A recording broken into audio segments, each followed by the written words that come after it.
ಇದು ಥೈಲ್ಯಾಂಡಿನ ಒಂದು ಹಣ್ಣು, ಹೆಸರು ನಾರಂಜಿಲ್ಲ ಅಂತ ಹೇಳಿ ಕರೀತಾರೆ. ಈ ಹಣ್ಣಿನ ವಿಶೇಷತೆ ಏನಂದ್ರೆ ಇದಕ್ಕೆ ಹಣ್ಣಿನಲ್ಲಿ ಹುಳ ಆಗೋದಿಲ್ಲ, ಫ್ರೂಟ್ ಫ್ಲೈ ಆಗೋದಿಲ್ಲ. ಇದು ಶುಗರ್ ಕೇನಲ್ಲಿ ಕಪ್ಪು ಗ್ರೀನ್ ಕಲರ್ ಇಂದ ಗ್ರೀನ್ ಲಾವ್ ಅಂತ ಹೇಳುವಂತ ಶುಗರ್ ಕೇನ್ ಇದು. ಬಹುಶಃ ಇಂಡಿಯಾದಲ್ಲಿ ಎಲ್ಲೂ ಕೂಡ ಇಲ್ಲ. ಇದರ ಜ್ಯೂಸ್ ಇದೆಯಲ್ಲ, ಒಳ್ಳೆ ಡಾರ್ಕ್ ಪೈನಾಪಲ್ ನ ಯೆಲ್ಲೋಯಿಶ್ ಕಲರ್ ಬರುವಂತದ್ದು. ಇದು ಇಂಡೋನೇಷ್ಯಾದ ಪಪುವಾ ಅಂತ ಹೇಳುವಂತ ಒಂದು ದ್ವೀಪದ ಬಾಳೆ, ಹೆಸರು ಬ್ಲೂ ಜಾವಾ ಅಂತ ಹೇಳಿ. ನೀಲಿ ಬಣ್ಣ ಬರ್ತದೆ. ಎಲ್ಲೂ ಕೂಡ ಇಂಡಿಯಾದಲ್ಲಿ ಎಲ್ಲೂ ಕೂಡ ಇನ್ನೂ ಕೂಡ ಮಾರ್ಕೆಟಿಂಗ್ ಸ್ಟಾರ್ಟ್ ಆಗ್ಲಿಲ್ಲ ಇದರದ್ದು, ಯಾಕಂದ್ರೆ ಹೊಸ ಹಣ್ಣುಗಳು. ನಮಸ್ತೆ ಸರ್. ನಮಸ್ಕಾರ. ಇದು ನಿಮ್ಮ ಹೆಸರು ಸರ್? ನನ್ನ ಹೆಸರು ಅನಿಲ್ ಬಳಂಜ ಅಂತ ಹೇಳಿ. ಬೆಳ್ತಂಗಡಿ ತಾಲೂಕು, ದಕ್ಷಿಣ ಕನ್ನಡ ಜಿಲ್ಲೆಯ ಬಳಂಜ ಫಾರ್ಮ್ ಅಂತ ಹೇಳುವಂಥದ್ದು ನಮ್ಮ ಒಂದು ಫಲ್ಗುಣಿ ನದಿಯ ಒಂದು ಕಿನಾರೆಯಲ್ಲಿರುವಂಥ ಒಂದು ತೋಟ. ಇದು ಮುಖ್ಯವಾಗಿ ನಾವಿಲ್ಲಿ ಅಡಿಕೆ ಮತ್ತು ರಬ್ಬರನ್ನು ಬೆಳೀತಾ ಇದ್ವಿ. ಕಾಲಕ್ರಮೇಣ ಏನಾಯಿತು ಅಂದರೆ, ಅಡಿಕೆಯನ್ನು ಹೊರತುಪಡಿಸಿ, ಅಡಿಕೆ ಒಂದು ಖಾದ್ಯ ವಸ್ತು ಅಲ್ಲ, ಜೊತೆಗೆ ಹಾನಿಕಾರಕ ವಸ್ತುಗಳ ಜೊತೆಗೆ ಸಮ್ಮಿಳಿತವಾಗಿರುವಂಥ ಒಂದು ವಸ್ತು. ಯಾವಾಗ ಬ್ಯಾನ್ ಆಗ್ತದೆ ಅಂತೇಳಿ ಗೊತ್ತಿಲ್ಲ. ಹಾಗಾಗಿ ಹೊಸತನದ ಇನ್ನೊಂದೇನೆಂದರೆ, ನಾನು ಕೃಷಿ ಜೀವನದಲ್ಲಿ ಹೊಸತನ ಏನಾದರೂ ನಮ್ಮ ರೈತರಿಗೆ ಪರಿಚಯ ಮಾಡಬೇಕು. ನಾವು ಸಾಕಷ್ಟು ಕಂಡಿದ್ದೇವೆ, ಟೊಮೆಟೊ, ಆಲೂಗಡ್ಡೆ ಎಲ್ಲ ಅಲ್ಪಕಾಲಿಕ ಬೆಳೆಗಳಲ್ಲಿ ನಾವು ಸೋತು ಹೋಗ್ತಾ ಇದ್ದೇವೆ.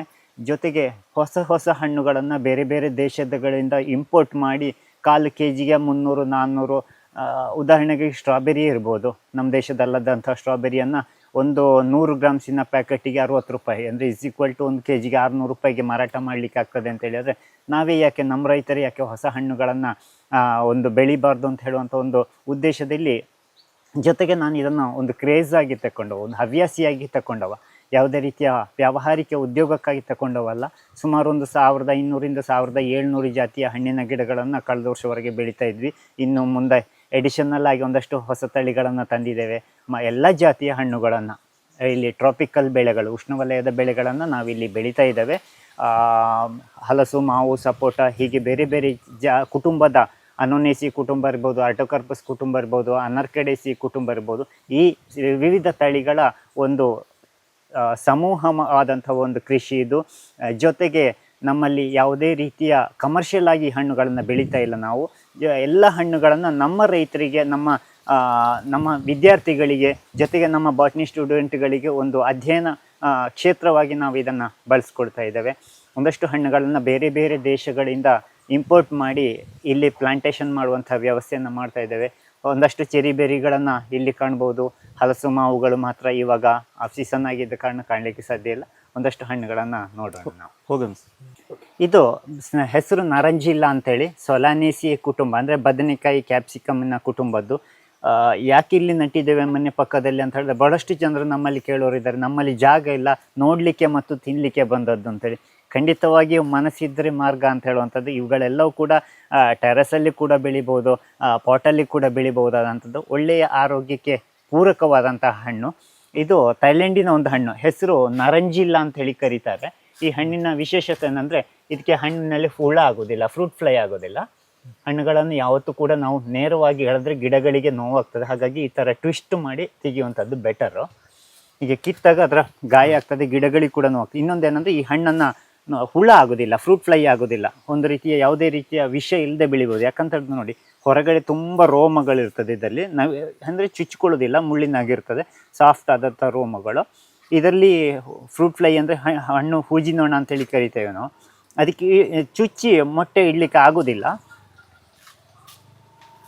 ಇದನ್ನು ಈ ರೀತಿ ಸ್ಕ್ರಬ್ ಮಾಡಿ ತಿನ್ನುವಂಥದ್ದು ಇದರ ಪದ್ಧತಿ. ನೋಡಿ ಇಲ್ಲಿ ಈ ಥರ ಹೊರಗಡೆ ಮೊದಲು ಡೈರೆಕ್ಟ್ ತಿನ್ಬೋದು. ಈ ಹೊರಗಡೆ ರೋಮವನ್ನು ಈ ಥರ ತೆಗೆದುಬಿಟ್ಟು ತಿನ್ನುವಂಥದ್ದು ಒಳ್ಳೇದು. ಯಾಕಂದ್ರೆ ಸಿಪ್ಪೆ ತಿನ್ಬೋದು. ಸಿಪ್ಪೆಗೆ ಸ್ವಲ್ಪ ಗಟ್ಟಿ ಇರ್ತದೆ. ಸಿಪ್ಪೆ ಬೇಡ ಅಂತ ಹೇಳಿದ್ರೆ ಹಾಗೆ ಅದನ್ನು, ಇದು ಥೈಲ್ಯಾಂಡ್ ಮಾರ್ಕೆಟಲ್ಲಿ ಸಿಗ್ತದೆ. ಹೆಚ್ಚಿನ ಸಮಯದಲ್ಲೂ ಕೂಡ ಇರ್ತದೆ. ಒಳ್ಳೆ ಶೆಲ್ಫ್ ಲೈಫ್ ಇದೆ. ವಾರಗಟ್ಟಲೆ ಕೂಡ ಇದನ್ನು ಈ ಥರ ಉಜ್ಜಿಕೊಂಡು ಬಿಟ್ಟು ತಿನ್ಬೋದು.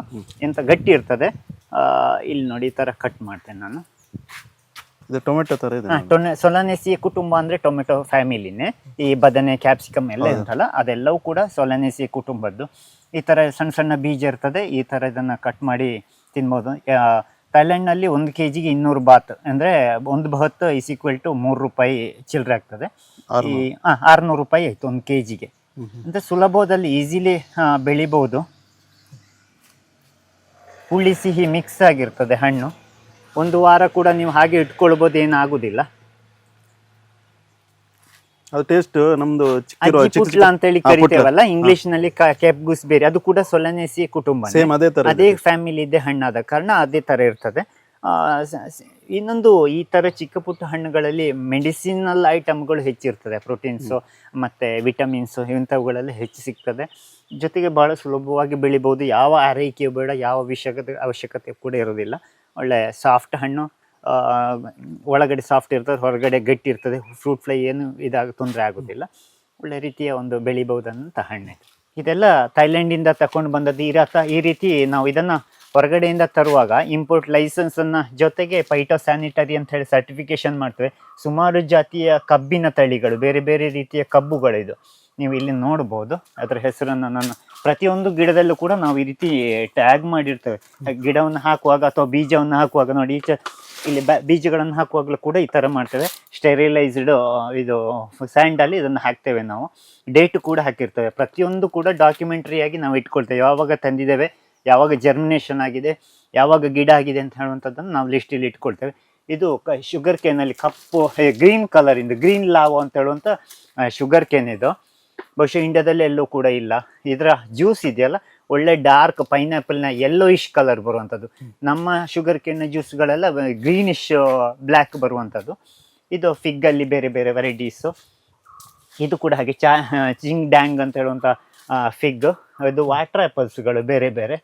ಅಲ್ಲಿ ಕಾಣಿಸ್ಕೊಳ್ಳುವಂಥದ್ದು ಕಬ್ಬು, ಅದು ಯುನನ್ ಯೆಲ್ಲೋ ಅಂತ ಹೇಳಿ ಕರೀತಾರೆ. ಈಗ ಕಬ್ಬು ಇಲ್ಲಿ ತಗೊಳ್ತಾರ ಬಂದು? ತುಂಬಾ ವೆರೈಟೀಸ್ ಕಬ್ಬುಗಳುಂಟು ನಮ್ಮಲ್ಲಿ ಬೇರೆ ಬೇರೆ. ಇದು ಯುನನ್ ಯೆಲ್ಲೋ ಅಂತ ಹೇಳಿ ಗೋಲ್ಡನ್ ಕಲರ್ ಬರ್ತದೆ. ಇದನ್ನ ಬಾಳೆಹಣ್ಣಿನ ಸಿಪ್ಪೆ ಸಿಕ್ಕಿದಾಗೆ ಕೈಯಲ್ಲೇ ಬಿಡಿಸಿ ತಿನ್ಬಹುದು. ಸಾಫ್ಟೆಸ್ಟ್ ಕಬ್ಬು ನಮ್ಮ ದೇಶದಲ್ಲಿ ಜಗತ್ತಿನಲ್ಲಿ ಇರುವಂತ. ಅಂದ್ರೆ ಈಗ ಕಬ್ಬು ಒಂದು ಬೆಲ್ಲ ಸಕ್ಕರೆ ಬಿಟ್ಟು ಬೇರೆ ಇದಕ್ಕೆ ನಮ್ಮ ಜ್ಯೂಸಿಗೆ ಹೋಗ್ತದಲ್ಲ, ಕಬ್ಬಿನ ಜ್ಯೂಸಿಗೆ ಹೋಗ್ತದೆ. ಬೇರೆ ಬೇರೆ ಟೈಪ್ ಅಲ್ಲಿ ಯೂಸ್ ಮಾಡ್ತಾರೆ. ಡೈರೆಕ್ಟ್ ಈಟ್ ಮಾಡ್ಲಿಕ್ಕೋಸ್ಕರ ಯೂಸ್ ಮಾಡ್ತಾರೆ. ಅದನ್ನ ನೋಡಿ, ಆ ಕಬ್ಬು ನೋಡಿ, ಅದು ರೈನ್ಬೋ ಕಬ್ಬು ಅಂತೇಳಿ ಇಲ್ಲಿ ನೋಡಿ, ಇದು ಈ ತರ ಗಂಟು ಗಂಟು ಬರ್ತದೆ. ಕಾಮನ ಬಿಲ್ಲಿನ ಇದನ್ನ ಇರ್ತದೆ. ಇದು ಕವರ್ ಅಲ್ಲಿ ಇದ್ದಿದ್ದ ಕಾರಣ ಸಪ್ರೋ ಬಂದಿದೆ ಅಷ್ಟೇ. ಇದು ಥೈಲ್ಯಾಂಡ್ ಇಂದ. ಚಂದ ನೋಡ್ಲಿಕ್ಕೆ ಅಟ್ರಾಕ್ಷನ್ ಇರ್ತದೆ. ಜೊತೆಗೆ ಈ ತರನೇ ಬರುದು, ಈ ತರ ಹೀಗೆ ಹೀಗೆ ದಪ್ಪ ಬರ್ತದೆ, ಬಟ್ ಗಂಟು ಗಂಟು ಆ ತರ ರೈನ್ಬೋ ತರ ಬರುವಂತದ್ದು. ಅಂಜೂರಗಳು, ಇದು ಬಿಗ್ಗೆಸ್ಟ್ ಗಾರ್ಸಿನಿಯಾ, ನಮ್ಮ ಕೋಕಮ್ ಎಲ್ಲ ಇರುತ್ತಲ್ಲ, ಅಸಮ್ ಗೆಲ್ಗೋರ್ ಅಂತ ಹೇಳಿ ಕರೀತಾರೆ, ಗಾರ್ಸಿನಿಯಾ ಅಟ್ರೋವಿರಿಡಿಸ್ ಅಂತೇಳಿ. ಹಾಗೆ ಇದರಲ್ಲಿ ಮತ್ತೆ ಲೈನ್ಸ್ ಬರುವಂಥದ್ದು ಬೇರೆ ಬೇರೆ. ಇದರ ಹೆಸರು ಡ್ಯಾಂಗ್ ಅಕೋಕಿ ಅಂತ ಹೇಳಿದ್ದು. ಹವಾಯಿಯನ್ ಕಬ್ಬು, ಹವಾಯಿ ದೇಶದ ಕಬ್ಬು. ಕಬ್ಬು ಅಂತ ಹೇಳಿದ್ರೆ ತುಂಬ ಜಾತಿ ಕಬ್ಬುಗಳಿದ್ದಾವೆ ಬೇರೆ ಬೇರೆ. ಇದು ನಮ್ಮ ಕರ್ನಾಟಕದಲ್ಲಿ ಬೆಳಿಬಹುದಾದಂಥ, ಈ ಕೋಸ್ಟಲ್ ಕರ್ನಾಟಕದಲ್ಲಿ ವೆಸ್ಟರ್ನ್ ಘಾಟಿನ ಕೆಳಗಡೆ ಕೂಡ ಬೆಳಿಬಹುದಂಥದ್ದು ಪೀರ್. ಇಂಡಿಯಾದಲ್ಲಿ ಎಲ್ಲೂ ಇಲ್ಲ, ಫಸ್ಟ್ ಟೈಮ್ ಬಂದಿರುವಂಥದ್ದು ಇದು. ಟ್ರಾಪಿಕಲ್ ಪೀರ್ ಅಂದ್ರೆ ಸಫರ್ಜೆಲ್ಲಿ ಅಂತ ಹೇಳಿ ಕರೀತಾರಲ್ಲ. ಟೋಟಲ್ ಎಷ್ಟು ಜಾಸ್ತಿ ಕಬ್ಬಿದೆ ಏನು? ಸುಮಾರು ಒಂದು 15 ವೆರೈಟಿ ಕಬ್ಬನ್ನು ನಾವು ತಂದಿದ್ದೇವೆ, ಡೆವಲಪ್ ಮಾಡ್ತಾ ಇದ್ದೇವೆ. ಇದು ಬೇರೆ ಬೇರೆ ಮಲ್ಬೆರಿನಲ್ಲಿ ಕೂಡ ಇದು C1 ಅಂತ ಹೇಳುವಂಥ ಒಂದು ಹೊಸ ವೆರೈಟಿ. ಇಲ್ಲಿ ನೋಡ್ಬೋದು ನಿಮಗೆ, ಒಂಥರ ಡಿಫ್ರೆಂಟ್ ಲೀಫ್ ಇದು. ಒಬ್ಬನಿಗೆ ಊಟ ಮಾಡ್ಬೋದು, ಅಷ್ಟು ದೊಡ್ಡ ಎಲೆ ಬರ್ತದೆ. 1 ಅಡಿ ಮೇಲೆ ಬರುವಂಥ ಮಲ್ಬೆರಿ ಇದು. ಕಾಮನ್ ಆಗಿ ಎಲ್ಲ 4 ಇಂಚುವರೆಗೆ ಉದ್ದ ಬರುವಂಥದ್ದು, ಬಟ್ ಇದು ತುಂಬ ಉದ್ದ ಬರ್ತದೆ. ಇದು ಜಾರಿಗೆ ಹಣ್ಣಲ್ಲಿ ಗಾರ್ಸಿನಿಯಾ ಡುಲ್ಸಿಸ್ ಅಲ್ಲಿ ಒಂದು ವೆರೈಟಿ. ಇದು ಅಲನ್ 16 ಅಂತ ಹೇಳುವಂಥ ಬುಗುರಿ ಹಣ್ಣು, ನಮ್ಮ ಆ್ಯಪಲ್ನಷ್ಟೇ ದಪ್ಪ ಬರ್ತದೆ, ತುಂಬ ಸ್ಟ್ರಾಂಗ್ ಇರುವಂಥದ್ದು. ಇದೆಲ್ಲ ನಾವು ಇಲ್ಲಿ ತಂದು ಡೆವಲಪ್ ಮಾಡ್ತಾ ಇರುವಂಥದ್ದು. ಅವರಿಗೆ ಯಾವುದು ಕಮರ್ಷಿಯಲ್ ಪರ್ಪಸ್ ಯೂಸ್ ಮಾಡ್ತಾರಲ್ಲ, ಹೀಗೆ ಇದು ಕಮರ್ಷಿಯಲ್ಗಾಗಿ ಇರುವಂಥದ್ದು. ಎಸಮ್ ಗೆಲ್ಗೋರ್ ಅಂತ ಹೇಳುವಂಥದ್ದು ನಮ್ಮ ಇದಿರತ್ತಲ್ಲ, ಮಂತುಪುಳಿ ಅಂತ ಹೇಳಿ ಕರೀತಾರೆ, ಕಚಂಪುಳಿ ಅಂತೇಳಿ. ಅದರಲ್ಲೇ ಬಿಗ್ಗೆಸ್ಟ್ ಪುನರ್ಪುಳಿ ಅಲ್ಲ, ಪುನರ್ಪುಳಿಯ ಫ್ಯಾಮಿಲಿನೇ, ಗಾರ್ಸಿನಿಯಾ ಫ್ಯಾಮಿಲಿನೇ. ಬಟ್ ಅದು ಇದಕ್ಕೆ ಹೋಗುವಂಥದ್ದು, ಈ ವಿನೆಗರ್ ಮಾಡ್ತಾರೆ, ವೈನ್ ಮಾಡ್ತಾರೆ ಅದ್ರ ಮೇಲೆ. ಈ ಮಡಿಕೇರಿ ಸೈಡಲ್ಲೆಲ್ಲ ಅದರದ್ದು ಡ್ರೈ ಮಾಡಿ ನಾನ್ ವೆಜ್ ಫುಡ್ಗಳಿಗೆ ಅದನ್ನು ಯೂಸ್ ಮಾಡ್ತಾರೆ, ಮೀನು ಪದಾರ್ಥಗಳಿಗೆ ಯೂಸ್ ಮಾಡುವಂಥದ್ದಂತೆ. ಅದರಲ್ಲಿ ದೊಡ್ಡದು, ಸುಮಾರು ಒಂದು ಸುಲಿದ ತೆಂಗಿನಕಾಯಿ ಇಷ್ಟು ದಪ್ಪ ಬರುವಂಥದ್ದು ದೊಡ್ಡ ಜಾತಿ ಅದು. ಇದು ಇಂಡೋನೇಷ್ಯಾದ ಪಪುವಾ ಅಂತ ಹೇಳುವಂಥ ಒಂದು ದ್ವೀಪದ ಬಾಳೆ, ಹೆಸರು ಬ್ಲೂ ಜಾವಾ ಅಂತ ಹೇಳಿ. ನೀಲಿ ಬಣ್ಣ ಬರ್ತದೆ. ಹಾಗಂತೇಳಿ ನೀವು ಇದರಲ್ಲಿ ಗೂಗಲಲ್ಲೆಲ್ಲ ನೋಡಿದಷ್ಟು ಡಾರ್ಕ್ ಒಳಗಡೆ ಬಾಳೆಹಣ್ಣಿನ ಪಲ್ಪ್ ಕೂಡ ಎಡಿಟೆಡ್ AI ಫೋಟೋಸ್ ನೀವು ಕಾಣ್ಬೋದು, ಅಷ್ಟು ನೀಲಿ ಬರುವುದಿಲ್ಲ. ಈ ತರ ನಿಮ್ಗೆ ಇವಾಗ ಹೇಗೆ ಕಾಣ್ತದೆ, ಇದರಿಂದ ಅದರಿಂದ ಡಾರ್ಕ್ ನೀಲಿ ಆಗ್ತಾ ಹೋಗ್ತದೆ. ಹಣ್ಣಾಗೋ ಹೊತ್ತಿಗೆ ಮತ್ತೆ ಹಳದಿ ಬಣ್ಣವೇ ಬರ್ತದೆ. ಸುಲಿದ ಬಾಳೆಹಣ್ಣನ್ನ ನೀಲಿ ಕಲರ್ ಅಲ್ಲಿ ತೋರಿಸ್ತಾರೆ, ಅದು ಒರಿಜಿನಲ್ ಅಲ್ಲ, AI ಫೋಟೋಸ್. ಇದು ಒರಿಜಿನಲ್ ಬ್ಲೂ ಜಾವಾ. ನಾನು ಸುಮಾರು 7 ವರ್ಷದ ಹಿಂದೆ ತಕೊಂಡು ಬಂದದ್ದು. ಅವಾಗ 21,000 ರುಪೀಸ್ ನನಗೆ ಇಂಪೋರ್ಟ್ ಮಾಡ್ಲಿಕ್ಕೆ ಆದಂತ ಖರ್ಚು. ಇವಾಗ ಅಷ್ಟೊಂದು ರೇಟ್ ಏನಿಲ್ಲ, ನಾವು ಅದನ್ನ ಕಡಿಮೆಗೆ ಮತ್ತೆ ಮಲ್ಟಿಪ್ಲೈ ಈಗ ಇದು ಮಾಡಿ ಎಲ್ಲಿ ಬೇಕಿದ್ರೆ ಯಾವ ಜಾಗದಲ್ಲೆಲ್ಲ ಬೆಳಿಬಹುದು ಅಂತ? ಎಲ್ಲ ನಮ್ಮ ಹಲವಾರು ಕರ್ನಾಟಕದಲ್ಲಿ ಎಲ್ಲಿ ಬೇಕಾದ್ರೂ ಬೆಳಿಬಹುದು. ಬಾಳೆಗಳು ಎಲ್ಲೆಲ್ಲಿ ಬೆಳಿತಾವೋ ಎಲ್ಲ ಕಡೆಯಿಂದ ಎಲ್ಲ ಬಾಳೆಗಳನ್ನ ಬೆಳಿಬಹುದು ಬಹಳ ಸುಲಭವಾಗಿ. ಅಂದ್ರೆ ಸೇಮ್ ಟೈಮಲ್ಲಿ ಹಣ್ಣು ಕೊಡುತ್ತೆ. ಸೇಮ್ 6 ತಿಂಗಳು ಸಾಧಾರಣವಾಗಿ ಬಾಳೆಗೊನೆಗಳು 8 ತಿಂಗಳಿನಿಂದ 1.5 ವರ್ಷದ ಒಳಗಡೆ, ಸ್ವಲ್ಪ ದೀರ್ಘಕಾಲಿಕವಾಗಿ ಬೆಳೆಯುವಂಥದ್ದು 1 ವರ್ಷದ ಮೇಲೆ ಬರುವಂಥದ್ದು. ಕೆಲವೊಂದು ಬಾಳೆಗಳು 8 ತಿಂಗಳಲ್ಲಿ ಬೆಳೀತದೆ ಗೊನೆ ಬರುವಂಥದ್ದು. ನಮ್ಮಲ್ಲಿ ಕೂಡ ಅಷ್ಟೇ, ನೇಂದ್ರ ಆದ್ರೆ ಅಥವಾ ಸ್ವಲ್ಪ ಬೇಗ ಬರ್ತದೆ, ಮೈಸೂರು ಬಾಳೆ ಎಲ್ಲ ಆದ್ರೆ ಸ್ವಲ್ಪ ಲೇಟ್ ಆಗಿ ಬರುವಂಥದ್ದು. ಅಂದ್ರೆ ಟೇಸ್ಟ್ ಏನಾದ್ರು ಡಿಫ್ರೆನ್ಸ್ ಇರ್ತದೆ ಇದ್ರ? ಇದು ಸ್ವಲ್ಪ ಸಾಫ್ಟ್ ಆಗಿ ಐಸ್ ಕ್ರೀಮ್ ತರ ಇರ್ತದೆ, ಹಾಗಾಗಿ ಇದನ್ನ ಐಸ್ ಕ್ರೀಮ್ ಬನಾನಾ ಅಂತ ಹೇಳಿ ಕರೀತಾರೆ. ಒಳಗಡೆ ವೈಟ್ ಕಲರ್ ಇರ್ತದೆ, ಒಂಥರ ತಿನ್ನುವಾಗ ಒಂದು ಐಸ್ ಕ್ರೀಮ್ ತಿಂದಾಗೆ ಸಾಫ್ಟ್ನೆಸ್ ಇರ್ತದೆ, ಸ್ವೀಟ್ ಕೂಡ ಇರ್ತದೆ ಹಣ್ಣು. ಹೆಚ್ಚಾಗಿ ಇದರದ್ದು ಮೆಡಿಸಿನಲ್ ವ್ಯಾಲ್ಯೂ ಈ ಬ್ಲೂ ಜಾವದಲ್ಲಿ ಜಾಸ್ತಿ ಉಂಟು ಅಂತ ಹೇಳುವಂಥದ್ದೇ ವಿಶೇಷ ಅದರದ್ದು. ಇದು ಬಿಗ್ ಮೈ ಅಂತ ಹೇಳಿ ಕರೀತಾರೆ. ಈಗಷ್ಟೇ ಮಿಡಿ ಕಚ್ಚಿತದಷ್ಟೇ, ಹೂ ಬಂದು ಮಿಡಿ ಸೆಟ್ ಆದದ್ದು ಮಾತ್ರ. ಚಿಕ್ಕ ಚಿಕ್ಕ ಮಿಡಿಗಳನ್ನು ನಾವು ಕಾಣ್ಬೋದು ಇಲ್ಲಿ, ಸಣ್ಣ ಸಣ್ಣ ಮಿಡಿಗಳು. ಒಂಥರ ದ್ರಾಕ್ಷಿ ಟೇಸ್ಟ್ ಇರ್ತದೆ. ಆಂಟಿಡೆಸ್ಮಾ ಕೌಲಿಫ್ಲೋರಾ ಅಂತ ಹೇಳಿದ್ರೆ ಸಸ್ಯಶಾಸ್ತ್ರೀಯ ಹೆಸರು. ಯಾಕೆ ಹೇಳ್ತಾನೆ ಅಂದರೆ ಪ್ರತಿಯೊಂದು ಗಿಡಕ್ಕೂ ಅದರದ್ದೇ ಆದ ಸಸ್ಯಶಾಸ್ತ್ರೀಯ ಹೆಸರುಗಳಿದ್ದಾವೆ.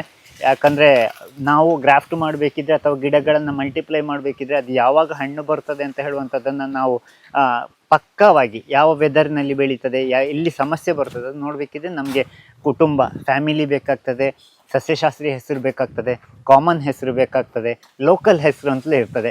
ಯಾವುದೇ ಈಗ ನಮ್ಮಲ್ಲಿ ಕೂಡ ಅಷ್ಟೇ, ಒಬ್ಬೊಬ್ಬರಿಗೆ ತಂದೆ ಕರೆಯುವಂಥ ಹೆಸರು ಬೇರೆ ಇರ್ಬೋದು, ಅಜ್ಜನ ಮನೆ ಕರೆಯುವಂಥ ಹೆಸರು ಬೇರೆ ಇರ್ಬೋದು. ಆ ಥರ ಏನೇ ಇದ್ದರೂ ಕೂಡ ಬೊಟಾನಿಕಲ್ ನೇಮ್ ಮತ್ತು ಫ್ಯಾಮಿಲಿ ಅಂತ ಹೇಳುವಂಥದ್ದು ಒಂದೇ ಇರ್ತದೆ. ನಮ್ಮಲ್ಲಿ ಡಾಕ್ಯುಮೆಂಟ್ರಿ ಸ್ಕೂಲಿಗೆ ಕೊಡುವಂಥದ್ದು, ಆಧಾರ್ ಕಾರ್ಡಿಗೆ ಕೊಡುವಂಥದ್ದು ಹೆಸರು ಇರ್ತದಲ್ಲ, ಆ ಥರ ಗಿಡಗಳಿಗೆ ಕೂಡ ಅದರದ್ದೇ ಆದ ಹೆಸರು ಇರ್ತದೆ. ಅದರಲ್ಲಿ ಇದು ಬಿಗ್ ನೈ ಅಂತೇಳಿ ಕರೀತಾರೆ ಇದನ್ನು.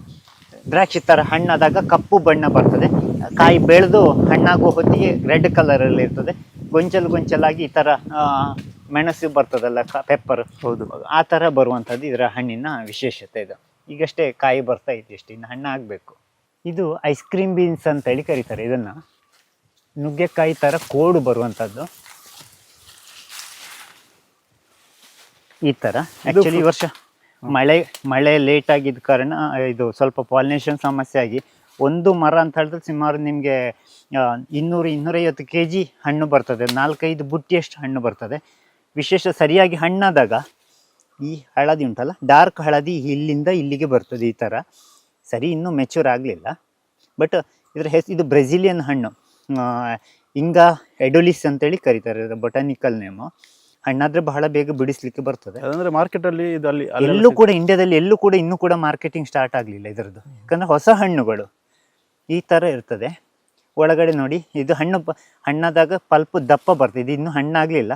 ಈ ಥರ ಬೀಜ ಕಾಣಿಸ್ಕೊಳ್ಳುವಂಥದ್ದು, ಕಪ್ಪು ಬಣ್ಣದ ಬೀಜ. ಇದರ ಒಳಗಡೆ ಪಲ್ಪ್ ಉಂಟಲ್ಲ, ಐಸ್ ಕ್ರೀಮಿನ ವೆನಿಲ್ಲಾ ಐಸ್ ಕ್ರೀಮಿನ ಟೇಸ್ಟಲ್ಲಿ ಇರ್ತದೆ.